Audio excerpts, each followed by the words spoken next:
What's going on, everybody? Welcome to Four Tires and Fuel. I am your co-host, Steven Cherrick. I am the rear tire changer on the 38 truck for Front Row Motorsports and Layne Riggs, and the rear tire changer on the 32 Xfinity car with Austin Green and also Jordan Anderson. Yep, and I'm John McGee, front tire changer on the 41 Nice Motorsports truck driven by Bailey Curry, and this week the 35 Xfinity car driven by Thomas and Enciata coming up here at the Roval. Yeah, so I am not at my house, as you can clearly see, and I am actually sitting in the infield at the Charlotte Roval with the cars going on the track right now.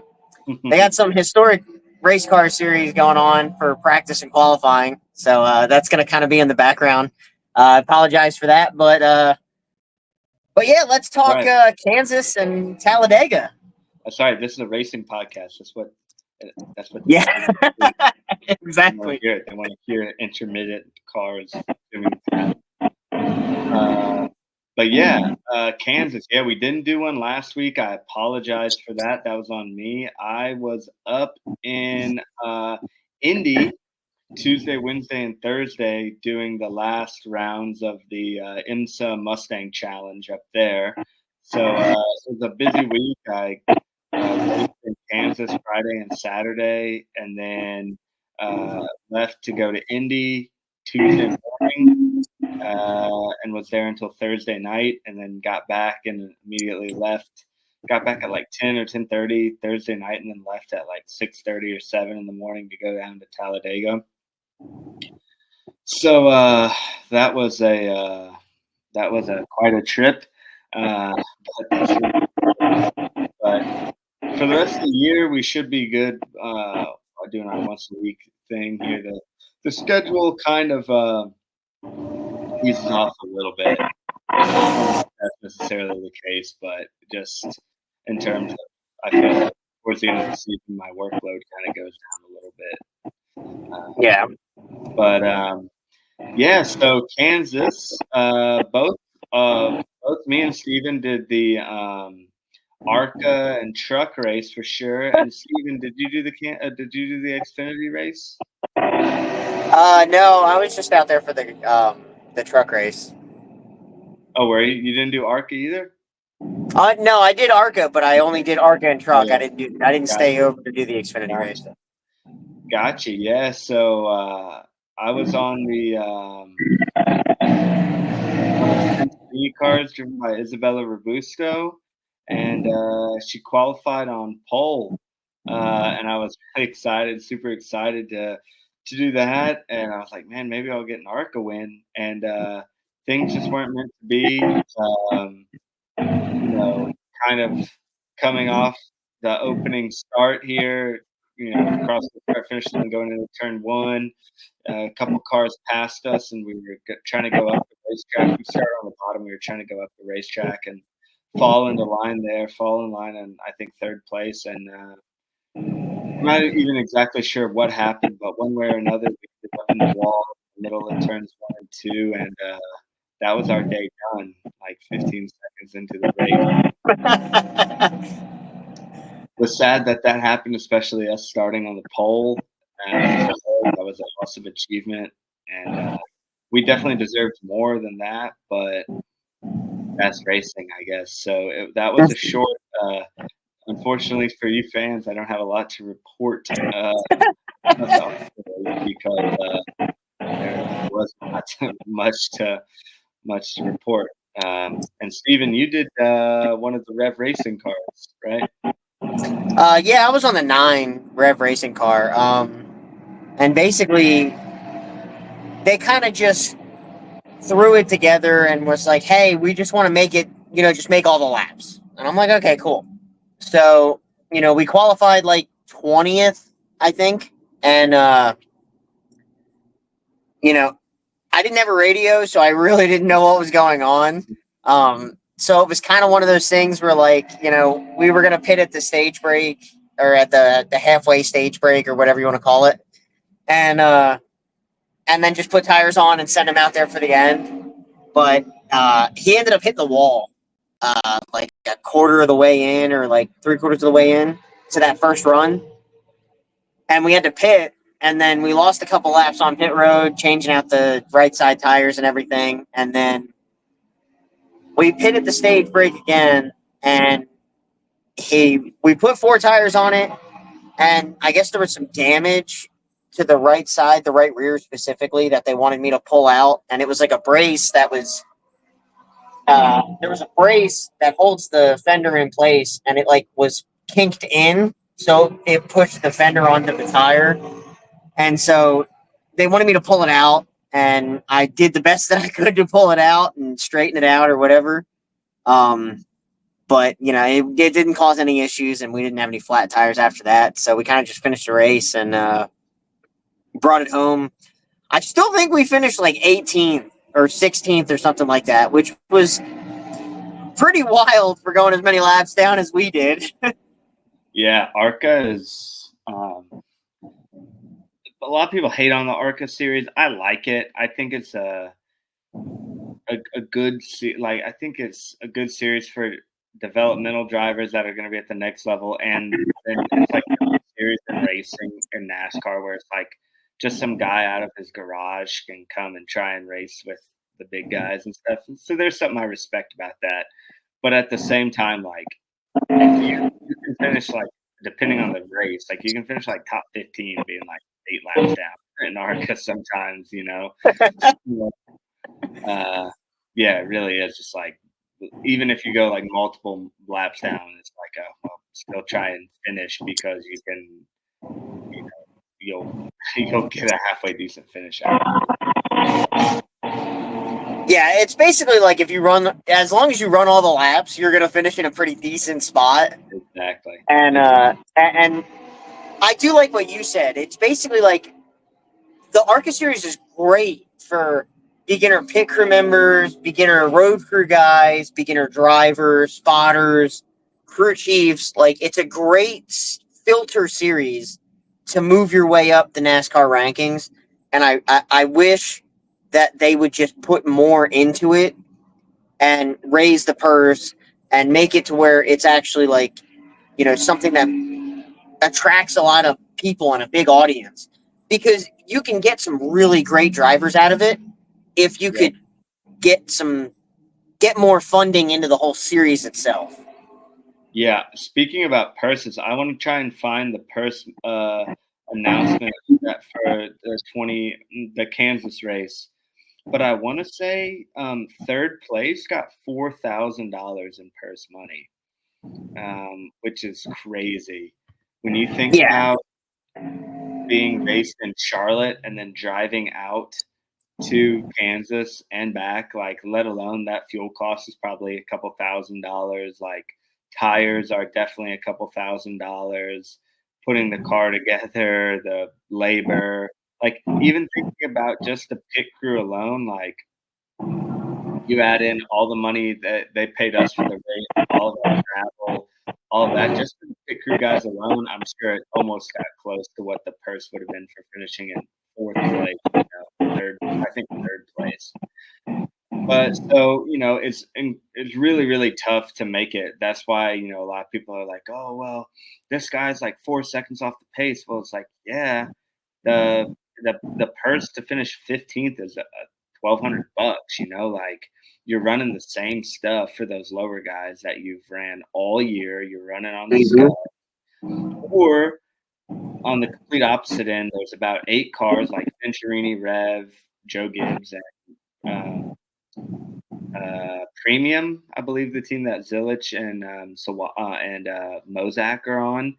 And those I think that's who they are, yeah. A ton of manufacturer support. They're getting a ton of sponsorship. And like those guys are able to spend a ton of money, multiple millions of dollars throughout the season on a car, all in all. And then you're comparing it to a guy who's trying to run a full season on, 75,000, whatever that budget is, So, yeah, I'm lucky to do it. I'm happy. I enjoy anytime I get to pit the ARCA races. I know you do too, but at the same time, like understanding the budget hard to Yeah, believe that teams and like it's tough because like the joke around like everything around the NASCAR is like, oh, it's only ARCA. Well, it's like, yes, it's only ARCA, but like for some of those guys, like you said, third place gets $4,000 when it costs them probably a good 15 to 20,000 just to show up to the track and complete all the laps. So it's like, yeah, it's only ARCA, but it's like it still matters to those guys. The guys that finished 15th, the Rev car that I was pitting, where we went multiple laps down because we had a flat tire, and we finished 16th. It matters to those guys. Like, and that's the problem, is that there's not enough. There's not enough like there's not enough of a spotlight on that series in general. Yeah. To where they can give it a bigger purse, but there needs to be, because that is going to be your filter series up to the Truck Series and the Xfinity Series. Because Connor Dillich, he's the hottest name in NASCAR right now, where he's winning all these races. I think he's won like 5 of his 8 starts in the ARCA Series, and then he's won like he won the race at Watkins Glen where he dominated in the Xfinity Series. So it's like. And the ARCA Series in the same day, he won both those races, or was it? It was back to back, I think.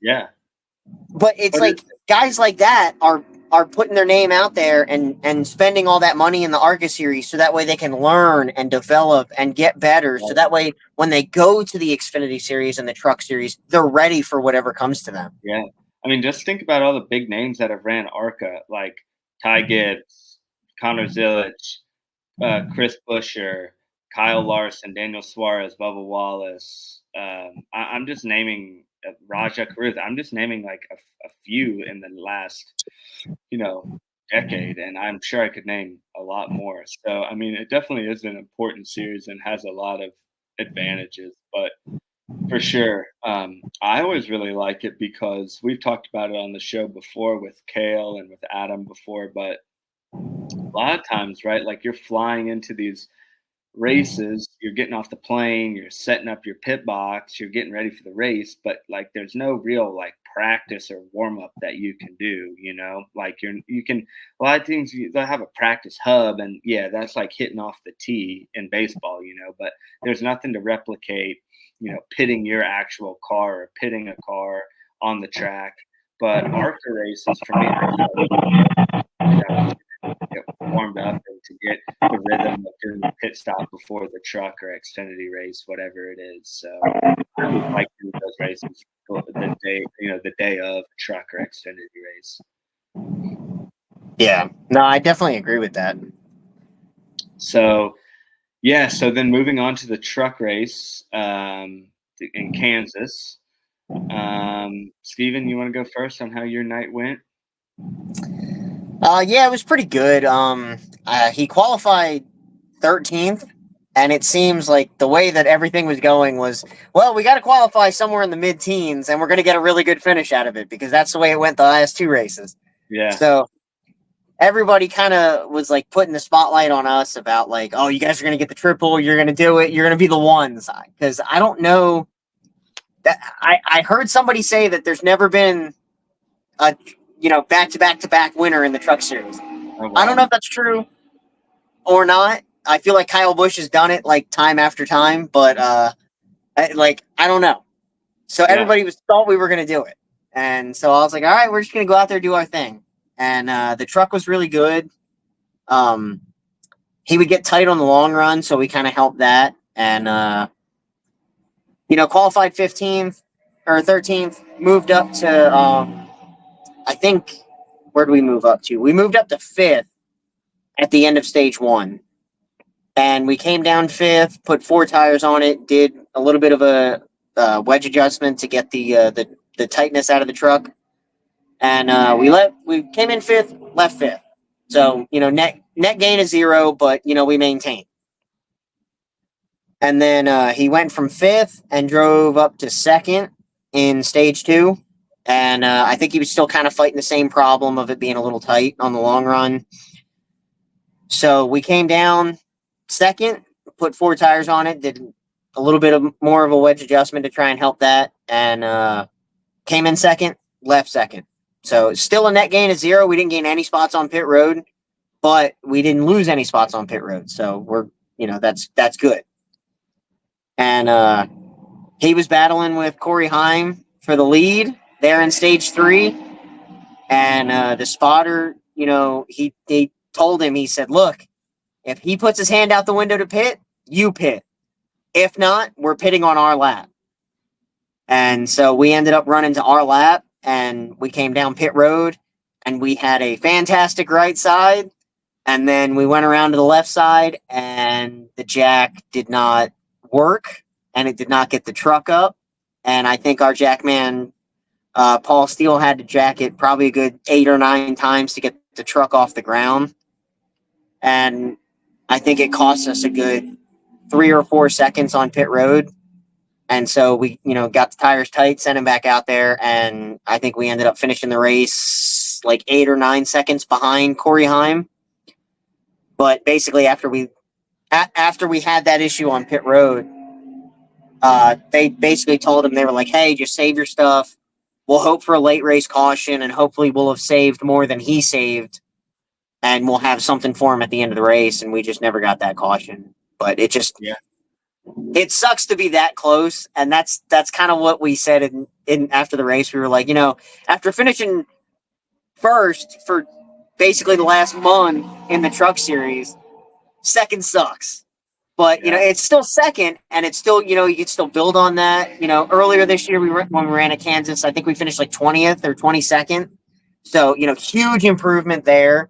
Yeah. So second sucks, yes, but it's still second place, and that's still pretty dang good. Yeah, no doubt about it, man. Yeah, you guys have been on a roll lately, so that's awesome what you guys have done. I know I've said it before, but guys had some bad luck to start the season, but definitely everything's been going your way the last couple of races. So for us on the 41, we had a good race as well. Bailey finished in 8th place, so for us, we were really happy about that. We were running, we qualified like 22nd or something like that, and Bailey had just kind of picked his way through the field, and by the end of the first stage was up to like 15th or 13th or somewhere like that. We did 4 tire stop and gained a spot, and then maybe 2 spots, and moved him up the field into the top 10, and where he was running all night, like 8th to 11th, basically. I think the second stop we came in 9th. No, we came in 10th and left 11th, so we lost 1. 2 tires, so it kind of all worked out in the end. We ended up like gaining that position back on the track. And then we had our last stop, and just had a nice, smooth, easy stop. 4 tires, got him back out there, maintained our track position, and we finished in 8th place. So overall, it was a nice, clean race by everybody. We had 3 4-tire stops. They all went smooth. Bailey did great on the track. Crew chief, made the right adjustments and stuff. And so, we were happy with that, especially after some of the bad luck we've been having lately. So, that was a good result for us and the whole 41 crew there with Nice Motorsports. And then on Saturday, I did the Xfinity race with Joey Gase in the 35 car. And with Joey, it's kind of just like, hey, we just want to go out there. We want to run the best race that we can. But at the end of the day, we want to have a clean car, and we want to, finish all the laps and do the best that we can with what we have. So, to start the race, honestly, we had good pit stops, like 4 tires the whole time. Everything went smooth. We pitted at the end of stage 1, pitted at the end of stage 2. And then the Xfinity race ended up going, the full 3rd stage was green, I believe. So that meant that teams had to do green flag stops. And so I remember our crew chief was on the wall, and he was like, hey, we're coming down in 10 laps. Like, all right, we're going to start getting ready, start getting our stuff, whatever. And then we're going to be coming down in 7 laps. 3 laps went by. Like, all right, we're going to be coming in 7 laps. okay, cool, yeah, everything's good and fine. And then he's like, the next lap, he's like, we're coming down in 2 laps. We're coming down in 2 laps. We're like, all right, I guess. So we're like, we got ready. It was kind of unexpected, but not really. I mean, we knew a pit stop was coming, but it just ended up coming about 5 laps sooner than what we thought it was going to be. And we were at like the very early end of that green flag pit cycle. So we came in, did 4 tires, filled it up with fuel, and went out there. And then, like 10 laps to go in the race, he's like, man, it's starting to run kind of bad. We were like, we thought it was a battery or, alternator or something, like wasn't working. All right, well, just keep running, like, running as long as you can because there's only like 10 laps left. If we come down to fix anything, it's going to be, it's going to put us so far behind at that point. It's not worth, so just try and run. The penalty of stalling out on the track and not being able to continue is, a small price to pay. If that happens and we were to come down and change battery anyways, it would be worse, if not worse, actually. So long story short, there wasn't enough laps to make up that to try and come down pit road. So and with about 5 laps left, he's like, man, it's sputtering. It's like, it's just not going. The engine's running real rough and says, gas. So then, but he's like, it also could be the battery. I have no clue. He's like, the volts keep surging. So I was in the back with the battery, ready to change the battery. And for those of you who don't know, in the Xfinity cars, you have to take off the left rear, and it's inside on the left side wheel well where the battery is. So I was talking to our rear changer, our jackman. I'm like, hey, rear changer, you're going to take the tire off. Jackman, you're going to jack it up and then put a jack stand under there. I'm going to go in there and change the battery.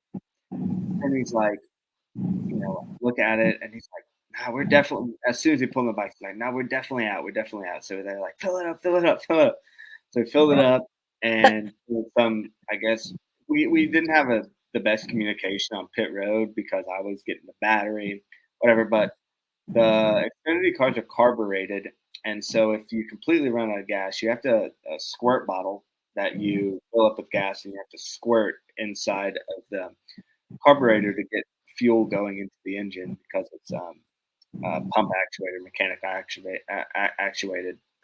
So our jackman had never done it before, and since I was still back there thinking I had to change the battery, our crew chief and driver were like, get the bottle, put it in. So he was like, what? And then we grabbed it, and he was trying to squirt it in, and he squirted it in the wrong spot, and then we finally got it, and we went probably a lap or two down more than we should have in that. But yeah, at the end of the day, it was just a little bit of a miscommunication. I think the crew chief, it wasn't anybody's fault, but it's just a mix of factors. We had to take a gamble, to be honest with you, because we were already a lap or two down at that point, and we were trying to pit early, and then hopefully there would be a caution, and then we could take the wave and we'd be back on the lead lap. But it just didn't happen. We ended up running out of gas with 5 to go, and by the time we got it refired, and by the time he coasted half the track, got to pit road, and we got him finally fired back up, we like pulled out and took the check, like crossed the start finish line when everybody else, when the winner took the checkered. So yeah, that was how our Kansas went. Yeah. And then, like I said, I last week was real busy. I got a call on Thursday right before I left for Kansas from an IMSA team I work for asking if I wanted to go up to Indianapolis and do tires for the last 2 Mustang Challenge races of the season. So said yes. And went up there on Tuesday, set up everything. We started practice 1 on scuff, so I got those. Just took the air out, put the nitrogen back in, set them to the pressures, labeled them. It was good to go. Wednesday we had 2 practices, and so I got all those set up. And one of our cars ended up breaking a shock, and it kind of did some damage to the car. So, and that was our owner's car, and he was like, you know what? I'm just not going to drive this week. I did the 2 practices, but I'm not going to race. And so I only had one car, so it like really cut my work and it literally cut my work in half. And then the qualifying session, we were supposed to have stickers for the qualifying, stickers for race 1, and stickers for race 2. But as soon it was like qualifying was like 8 a.m. in the morning, and the track temperature was like 5 degrees. It was so cold, and our it was a 30-minute qualifying or 20-minute qualifying, and our race engineer was like, "Listen, it's going to take 5 laps to get heat in your tires and to the track not to be slick. So those 5 laps, you're just working your equipment, and then you're going to get about 5 to 7 hot laps." But he's like, "Don't try and get a hot lap the first time." Well, of course, not our driver. Our driver did exactly what he was told, but one of these guys, like turn 4 into the out lap, completely went right into the barriers, destroyed the car, destroyed the tire barriers. And then, so once the green flag starts, even if there's a red flag, the time keeps going. So qualifying, it took them all qualifying to fix it. So no qualifying. So the stickers that I had for qualifying became the race 1 tires, and I already had my race 2s done. So, or my race 1s then became my race 2s. So I did do like 6 sets of tires the whole weekend. It was easy. It was a lot of fun, but it was just, a lot of work and, just being there at the track and obviously the travel and everything. So got back Thursday night at like 10:30, and then had to turn around at 6:30 a.m. and leave for Talladega to do the truck and Xfinity race. So that was a lot of fun.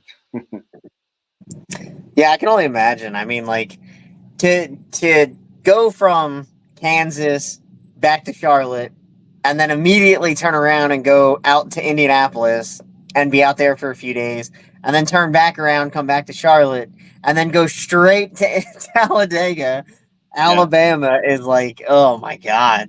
I bet you It were was a jet lot. lagged as heck.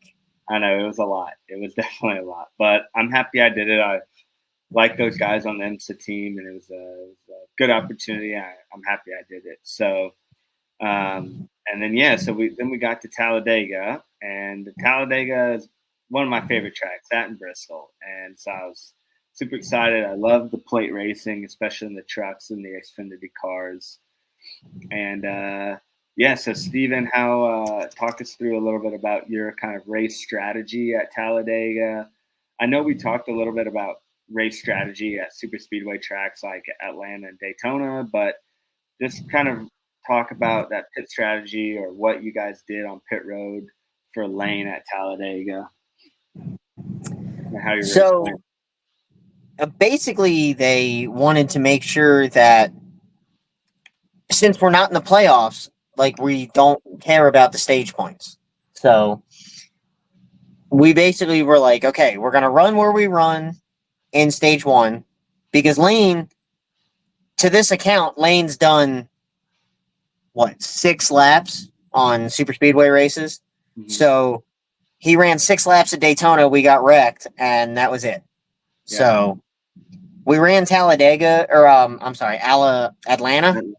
Yeah. But it's, Atlanta's different than the other 2, so Right. I don't know if that genuinely counts. Especially in the truck series, I feel like the Cup is a true like drafting race, and more so in the Xfinity series. But yeah, in the trucks, it was all single file, kind of follow the leader type stuff. Yeah, Atlanta in the truck race and most of the Xfinity race, it just gets so spread out that it's literally just follow the leader and hope you're in the right pack kind of thing.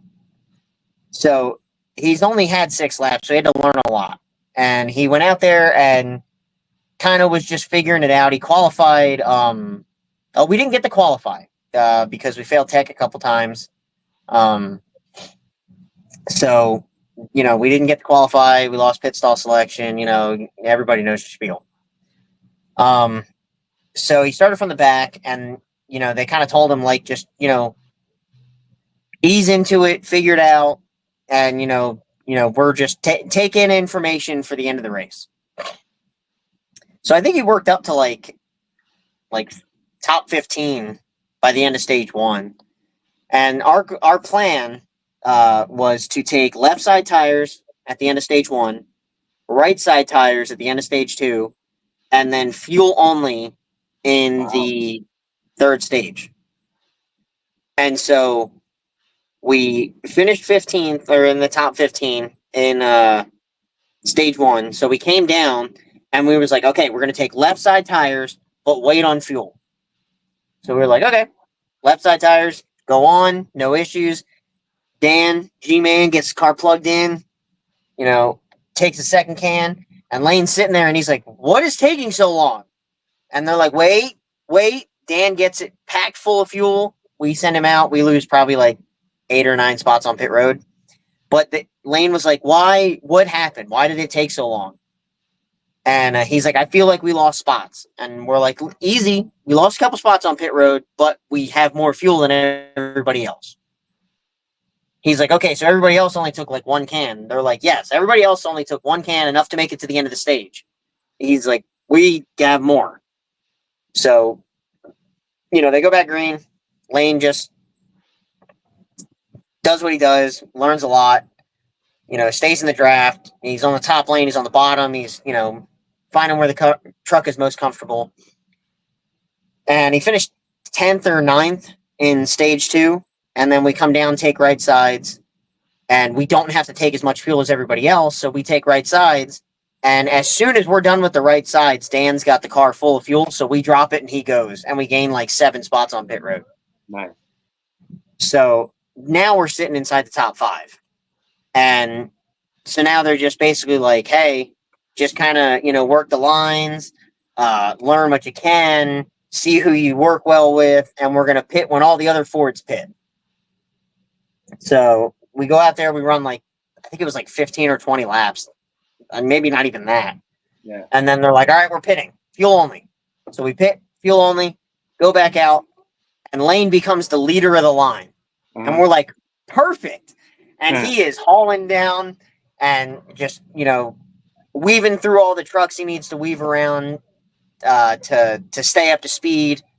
And it cycles around to where Jeff Garcia was in front of us. And we picked him up in line, and not by choice, by the way. So we become the second truck in line, and we're kind of, going back up to the front pack. And we get to the front pack, and then there's I want to say there was only 12 laps left in the race. And, Layne's on the bottom, minding his own business, and they have a bad push up top. And they come down and they door him. And the spotter's like, hang on to it, keep it straight. And then they hook each other, and next thing you know, we get hooked across the track and into everybody else that's on the high line. And our day is done. Yep. So I saw that from the garage because our truck did not make it that far. We were qualified closer to the back, but generally those trucks that qualified kind of far back, they're honestly single car qualifying at Talladega does not really mean much when everybody has the same engine. It's all it is normally the cars that don't qualify as good in single car do better in the draft. So we were racing really good. Bailey was just moving through the field. We moved up to top 15 or 12, something like that. And there's 20 laps in the first stage, and on lap 17, he's like, I got a flat or something's broke. So something happened. So we all scrambled and got on the wall, and he's like, yeah, I couldn't make the corner or whatever. So he came in, changed right side tires, and he was like, it was a green flag stop, and we were like, go. And he went and put it in first gear, and he's like, everything says neutral. I can't get it in gear. It doesn't something. And then at that time, this gear oil was pouring out of the truck, and we went to push it back, and there was all the gear oil was coming out. And yeah, we destroyed a rear differential in the gearbox, and it was not good. Well, and to mention that earlier, so there was no practice in Talladega, just 1 lap qualifying. And after the qualifying, we qualified, I think 30 something. And we're like, man, we should have been better than that, And it turns out we had something wrong in the motor. I want to say a cylinder dropped or a valve, something in the motor. So we had to do a complete engine swap, and those guys like worked their butt off. They pulled the old motor out, put the new one in, and like I want to say an hour or less, and did everything that they needed to do to get us back on track. We started the race just fine, but we had to start all the way in the rear.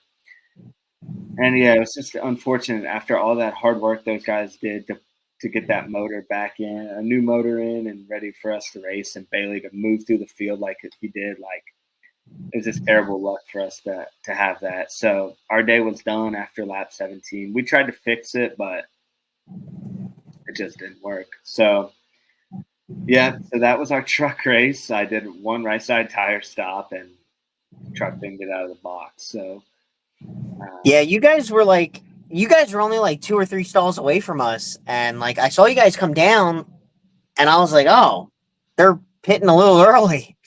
And then like he went to go and he just didn't, and I was like, oh, did he kill it? And so I'm like watching you guys, and like you're pushing, and then like you stop and you push it back, and I just see all the fluid underneath the car, and I was like, oh man. yeah, so that was just, it was not good. So turn around on Saturday, we do the Xfinity race with Joey Gase again in the 35, and you know, Joey is really, really good at these super speedway races of just bringing it home and having a good finish in underrated equipment. And so, like at Talladega earlier in the year, he was second or third, 100 or 200 yards from the line, and we got pushed and turned right coming to the line, but we would have had a top 3 or top 5 at worst. And then I pitted for him in Daytona in the Cup Series this year in the 44 car, and we had a top 20 finish in the Cup Series. And then, same thing here. We were just planning, hey, we're going to just, follow do everything we need to do,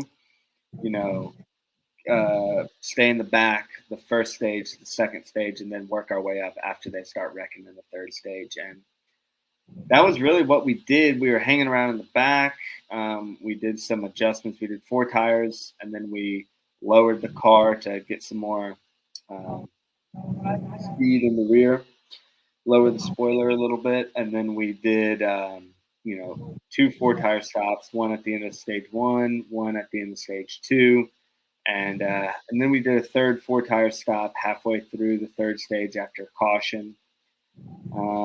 And then Joey was working his way up through the field and dodging wrecks, and we ended up finishing after the Sam Mayer DQ. We ended up finishing in 21st place. So overall, we were pretty happy with that. We had 2 cars, the 35 and the 53, both ended up finishing 21st and 22nd, right behind each other, all clean.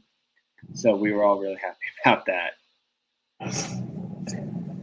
Yeah, it's always nice whenever you can actually like finish a super speedway race and there's like no damage. Yeah, it's funny. Whenever you get ready for one of those races, you have all of your equipment out. You have hammers, baseball bats, sawzalls, circular saws, Bear bond, all of it. Bear bond, everything that you might need to fix any damage, because it's coming to somebody. It might not be you, but it's coming. It's coming. Yeah. So. Yeah. Unfortunately, my Xfinity race did not go as great as yours did. I was on the 32 for Jordan Anderson, and fun fact about that is I had Larry McReynolds as my crew chief. Oh yeah, that's awesome. And he's a funny guy, and it was nice to be there and to be a part of that team and to be out there running with Jordan Anderson. And I know Jordan Anderson's like a good super speedway racer, so I'm like, okay, we got a shot to win this.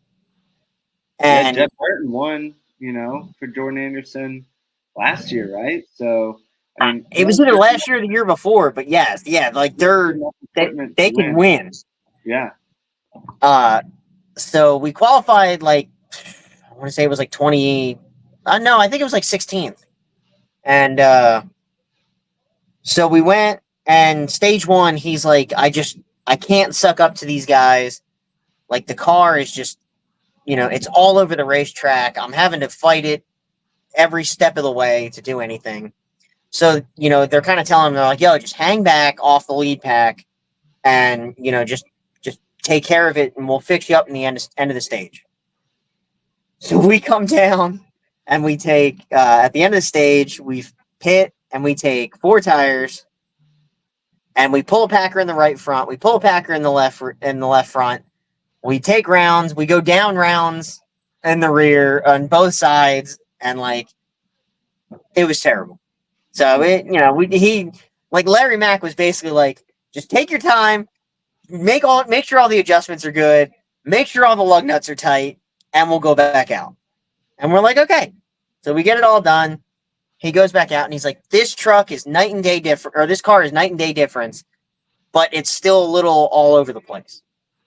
So he kind of, just did what he could, took care of it, hung off the lead pack, because our strategy was basically just to hang off the lead pack for the first 2 stages and then just be there at the end and see what we could do. So we did that. And then the end of stage 2, we come down, pull another packer out of the right front, pull another packer out of the left front. I don't remember if we did any rounds or anything. And then we send him back out, and he's like, hey, he runs probably a good 10, 15 laps, and he's like, hey, I got a vibration. And one of the things is when we first got there, they told us, they were like, who's your front tire changer? And Michael Cipriani, my front tire changer, was like, I am. Why? And they're like, hey, we want to apologize. And he's like, for what? The race hasn't even started yet. And apparently they had a 1/4 inch of thread on the right front. So Wow. the socket barely went over the lug nut. Like he showed me one of the lug nuts. I wish I had it with me, because I'm so surprised he did not round any of the lug nuts off.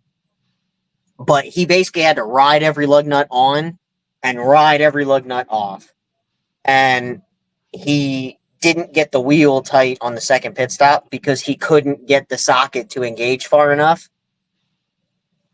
So we came back down, or we came down at one of the cautions. I think somebody wrecked or something, and there was caution. So we came down and we pit, and we just put a wheel spacer on the right front, took 4 tires, and sent him back out. And we didn't have to worry about that problem anymore. Thank God.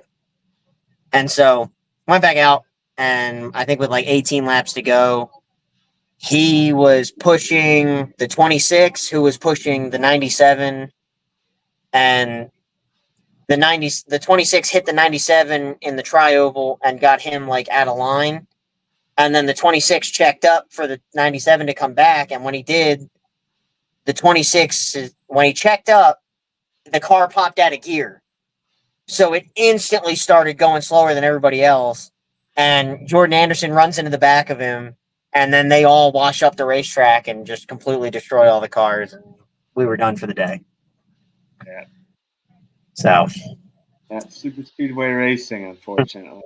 That's exactly how we chalked it up. I was like, well, I came here to pit 2 cars, and neither one of them finished the race. So, that's super speedway racing right there in a nutshell. That's right. That was me at the first Daytona race. All 3 of my cars, ARCA, Truck, and Xfinity, got destroyed. So, yeah, that's how it is. But this time around, it's what you sign up for. Right, exactly. So I know we've gone a little bit longer than we normally do. I do want to get to Charlotte, though. So we have the Roval coming up this week, man. And you should have some insider knowledge, as you are currently camping inside of the Roval. Yeah, the weather's great. Yeah. It's one of those things where it's the same pit road, same everything. The facilities are the same. The pit road is the same as the oval track that we run earlier in the summer. But there are a few differences. So, we've talked about on the show before, the camber is going to be, the tires are going to be facing in on each other, and normally they're like this. for me personally, as a front tire changer, they changed the layout of the Roval now. So now there's Yep. more heavy braking in the coming on to turn one of the oval, NASCAR turn one. There's a really tight hairpin and more high speed braking corners. And then the back side and the front side chicane got kind of, what's the word I'm looking for?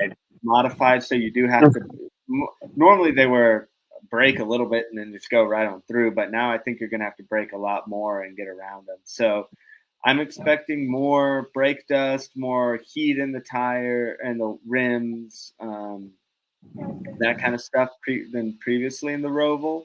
And then pit strategy might be I don't know. It's such a short race, though. I mean, I really think that there's not going to be a ton of pit strategy other than whether you're going to come in before the stage or after the stage. And I think everybody's going to take 4 tires when they come in, stage 1 and stage 2, and it runs green for the rest of the race. They should be good on tires and fuel. So. Yeah, I think we're going to see a lot of the same that what we saw at Watkins Glen, where you're going to have your batch of guys that with playoff racing, they got to get the stage points. So they're going to go for all the stage points they can go for. But then you're going to have those guys that don't care about the stage points or don't need stage points. And so they're going to, short pit the stage. They're going to pit with, 3 to 2 to go and come down, short pit it, and get the track position for the next leg of the race. And I think it's going to put a little bit of a curveball for the drivers. I saw them out there today doing the track walk, and they were kind of, there were some guys taking. It was funny watching SVG go out there and do the track walk because he was like up on the top of the banking of like turn 3 and 4, and he's like taking pictures of the banking and everything. It was funny, but yeah, I think it's going to put a little bit of a curveball with these guys because they've run this layout for the Roval the past couple of years, and now they're constantly changing it and modifying it to try and make it the best that they can make it. And I think this is just another part of it where they're just trying to make it better than any normal road course. And I think they're doing a great job. I think it's going to be in the driver's hands a lot. It's not too much on the pit crew, not too much on us. But like Johnny said, there's going to be probably more brake dust in the front, maybe more in the rear. If your car's not, if your car's handling pretty good, you can add more rear brake to it to slow it down a little bit faster. And so, we're going to have to just wait and see. And, you're going to get your guys. I'm pitting for Austin Green on the 32 car. And I know our strategy is probably going to be the same as it was at Watkins Glen, where we short pit stage 1, short pit stage 2. So that way we have that track position for stage 3 so we can just go for the win. Yeah. So. Yeah, we both have road course ringers in the car for both of us. So those guys really know how to go around on these road courses. I think it will, with the way that the new reconfiguration is, I think there is a potential for some more carnage going through the chicanes, going through, I believe, turn 7, going on to NASCAR, turn 1 on the oval there, on the banking, coming up through that hairpin. So I'm going to be ready for damage. I'm going to be ready for fenders and back bumpers. And, hey, if something happens and you get spun around, you're going to have to take tires because you flat spotted them or maybe even went down all the way to the cord. So that can completely change your pit strategy, so you always got to be ready because, hey, you might get spun out, but your car's able to get going and they're not going to call caution. So, if you get spun out in the backstretch chicane, and your driver says, I got, I'm spinning, then all of a sudden you're going to have to do damage repair and tires, under green flag, and you're going to have, 30 seconds to get all that set up, So I think there's going to be a lot more of that this year. And I think really, other than that, I mean, if your car is clean and your driver's, staying on the lead lap, which I think they all should, the only really major strategy I can see is if there is like a late race caution with like 5 to 10 laps to go, whether guys are going to take tires and try and work all the way back through that track position, or they're going to just stay out and try and keep the track position on old tires. But I think really that's going to be the only, if assuming your car runs the race clean, I think that might be the only strategy that could potentially change. Yeah, I mean, I guess it just depends on like if you flat spotted your tires throughout that run, how many times you flat spotted the tires throughout that run. Because when you flat spot a tire once, you can't just like be like, oh, I flat spotted it once, I'll just make sure not to do it again. Yeah, It literally creates a flat spot in the tire. So every time you hit the brakes, it's going to want to sit on that flat spot and just slide more. So then you're going to flat spot again. And then it's going to happen again. And then you blow a tire. And next thing you know, you're really screwed. yeah. So No I think doubt. it's going to be, I think a late race caution could really throw a wrench into the mix. And I'm, I'm all for that. Yeah, But yeah, I mean, it's going to be a fun race. I think it's an elimination race for Xfinity and Cup. yeah, yeah. It is. So Yeah, you got some guys bouncing around the bubble. You got some guys that are gonna, throw it all at this race and see what sticks. And yeah, desperation time is coming. yeah. Before we go, what do you think about the Roval? I've done 3 of them. I've done the Daytona road course for IMSA. We've both done Indy road course, but actually both of us for IMSA and NASCAR, and the Roval for NASCAR. What do you think about Rovals in general, and specifically this one this week up in Charlotte? I like this one. I think this one, like they're always trying to modify the track layout to make it, like I said, the best it can be, and they do a really good job here. Um, it's so close to home that it makes it worth it. I've been to every Roval and 600 for the past 4 years now.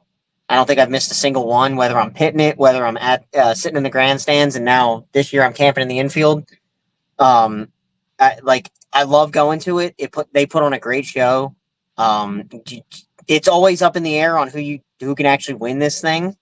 Um, so I've pit the Indy road course in on with the NASCAR side. I've pit the Roval, and I've actually pit the Daytona when they ran the Oh road yeah, course for the you NASCAR did. side. Yeah, yeah, yeah, Um, and this is by far my favorite one to do. yeah. Um, I agree. and so I'm super excited to do it, and I hope that they can take this model and apply it to other tracks, maybe like Texas, or I know Homestead has a Yeah, fantastic road course yeah. built inside of it. They So actually run the Ferrari Challenge there at the Homestead road course. That would yeah, be cool. that's what I mean. Is like it's a fantastic road course built into the oval that they could run. So Yeah. it's like there's always possibilities that they could open things up for other racetracks. Mark me down, as this is a controversial take in the NASCAR world. Mark me down. I'm a Roval fan. I love the Roval. I think it's sick. I like the Charlotte Roval. I don't like the Indy Roval as much. I think in such an iconic track like Indy, they should just run the oval, especially in NASCAR. But for IMSA, they can obviously run it. Daytona, they can run it for IMSA. But for NASCAR, I love the Charlotte Roval. I think it's awesome. I don't know why. I just really like it. I like the seeing the cars just drill through the chicane, literally right. I mean, it has to be the closest racing to pit road. Like when that front stretch chicane, it feels like they're like right on top of you doing. Yeah, watching them come down off the banking and into that braking zone is like phenomenal. Whenever they're side by side and they're It's racing really, hard. yeah, it's awesome. Yeah, I love it, and I think it's one, not my favorite race, but one of. I mean, I enjoy it. I really do. I think it's cool. So yeah, yeah, I'll leave it at that. Yeah, it's definitely a fun place, and I love it. So Come on. yeah. So next week we've got after this, where do we go? Vegas? Vegas. Yep, just for Yeah. an Xfinity race in Vegas. Yep, that's a long flight for an Xfinity race there. Yeah, yep. We'll talk about it next week, but it's gonna be a lot in one day. So Yeah, yeah. I mean, I'm not doing an Xfinity car for Vegas, so I'll be interested to see your take on how the weekend goes for out Yeah. there. Well, we'll definitely get on it next week, and we'll have you guys ready and informed, and do our podcast for the rest of the year, and we'll be on schedule. So, Steven, we'll end up seeing you next week, and we'll talk about Vegas and the Roval too. But Yeah, hopefully we yeah. got a lot to talk about with the Roval, and then we can preview Las Vegas and see what's going to happen there. Yes, sir. Yeah, I'm looking forward to it, man. Yeah. Well, hope you guys enjoyed this one, and we look forward to seeing you in the next one. Till then, you guys be good.